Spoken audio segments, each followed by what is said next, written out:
Member for Blair has the call. The member for Blair has the call. Right. The member for Blair has the call. I can't even swear. The member for Blair has the call. The member for Blair has the call. My question is to the Minister Member for Blair, resume his seat. Downer vows a fresh start. How are you going over there, Curly? Old darling. One for the country, Robert! One for the country! One for the country!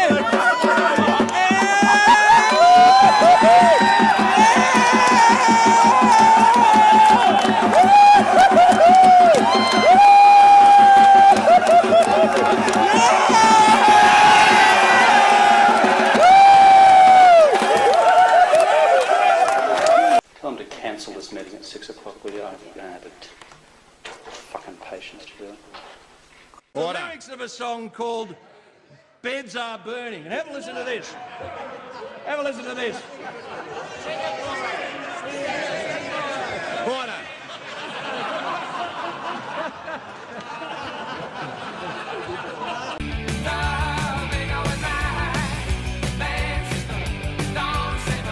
Now, questions of ministerial competence, and let me say I defend to the full Mr. Downer. Shit happens. Oh, fair shake of the sauce bottle, mate. Fair shake of the sauce bottle, mate. Well, again, fair shake of the sauce bottle, mate. Number 3, how many times a day do you actually shake the sauce bottle?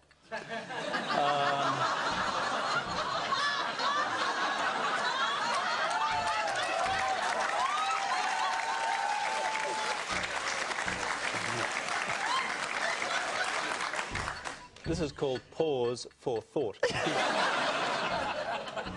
Not often enough.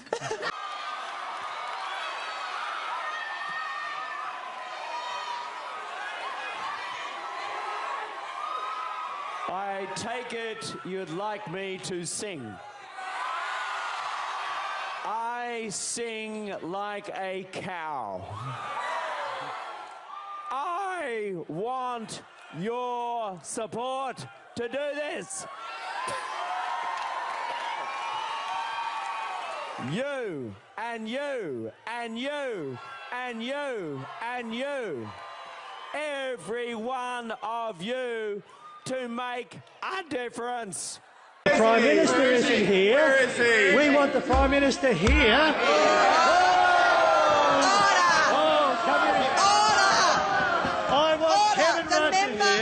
The member for Cowper will resume his seat. The member for Cowper will resume his seat. The member for Cowper will resume his seat. The member for Cowper will resume his seat. The member for Cowper will remove himself from the House under Standing Order 94A. And so you're happy to be here today? How are you feeling about it? Pretty nervous. The 1903 question, I mean, that's rough. Yeah, that's seriously rough. Thank you, Prime Minister. It's rough in the sense that Mikey disappointed an entire nation by not knowing it. The Treasurer spent 10 years in a hammock, you know. He just rots away. And the staff come over and he says, what's the national account? So I was 2% again, Treasurer. Bloke, oh, great, give me a rock, you know. This fucking language. He's just complicates it. When he advocated up to... Well, don't be too noisy over there. Yeah. Order, the Deputy Leader of the Opposition. You're so macho. Twice you've had a chance to take the opposition leadership. The first time you rang your friend next to you and offered it to him. This time you sat overseas while John got it from Hawke's Nest. Now, when I told our caucus last year that you were a low-altitude flyer, I was right, wasn't I? I love your country, PM. There's a Canadian in the back there. Okay. Done a really nice job with it. We're going to check his visa later.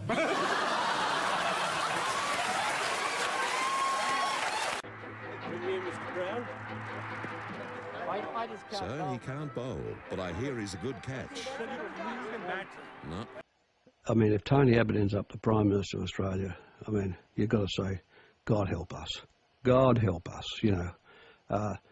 an intellectual, truly an intellectual nobody, and no policy ambition. You know, I mean, is that all there is? You know the song, is that all there is? I mean, is that where we'd be, really?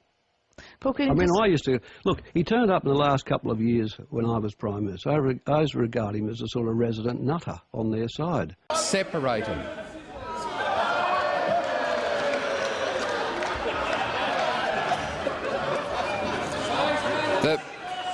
I'll give him the call next while you prepare. No, well, come on. I mean, we're not running a sideshow. Australian Prime Ministers have had 2 beards and 3 moustaches. Yep. 3 beards and 4 moustaches. Or 25 penises. Look, I reckon the safest answer to this is 3 beards, 4 moustaches. There you go. What? Go the first one, please. On reflection, I've... Oh, can I just say, make a point about that little aside, Mr. Speaker? I might ask the Leader of the Opposition, did he have his children on board when he met Kerry Packer for lunch 2 Thursdays ago? In his Guess Who's Coming to Lunch? Eh? Or was it just you and Kerry? Was it a nice little meeting? Was it a nice little meeting? How did Kerry treat you? Well, I hope. You know, one Sydney boy to another. One Sydney boy to... Better he treats me, eh? Yeah? Yeah, good. Good on you, John. You don't write crap. Let's go special with the former Prime Minister, John Howard. Sorry, Tony, take it as a comment. Oh, no, we're not going to do that. Please. And this is for your just living. someone please remove that gentleman. Okay, well, we apologise.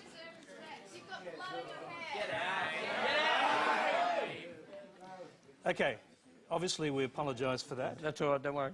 Sorry. And I'm very sorry. No, forget it. Okay, you're watching... Relax. Yeah. A woman sidled up to me and she said, Tony, whatever you do, don't stop wearing the Speedos. And I said, well, I don't intend to stop wearing the Speedos. And she said, could you do me a favour? Could you do me a favour? She said, I said, sure. She said, get some smaller ones. Well, I've got to say, coming out of that water, I have smaller ones. I really do. And I've actually bought him a small Christmas present as a token. I know that he's probably feeling a little bit poorly today. Mr. Speaker, yesterday there was a usage of a prop by the Leader of the National Party, which you ruled out of order and had to be done away with. What is the difference when this prop is introduced? Is there one rule for each side? The Deputy Leader of the Opposition, I did remind that she shouldn't display it too much, and she was good enough to listen. No, the prop. I think that I'll just rule against the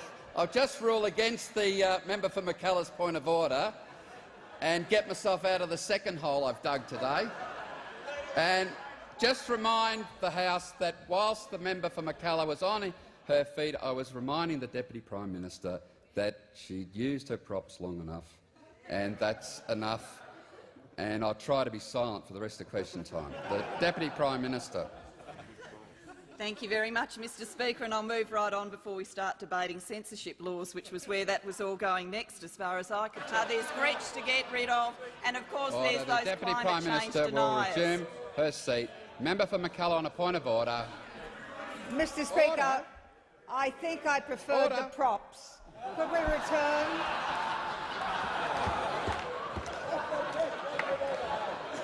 But that deserves an award, even though it might not have been a point of order. The Deputy Prime Minister will relate her material in some manner to the question. Thank you very much. On the question of civics education, and I'd say to the member for Mackellar, in this horse race, the old horse ain't what she used to be. But moving right on. The Prime Minister resume his seat. The member for Mackellar on a point of order. Thank you, Mr. Speaker. I think the Minister wins by a nose.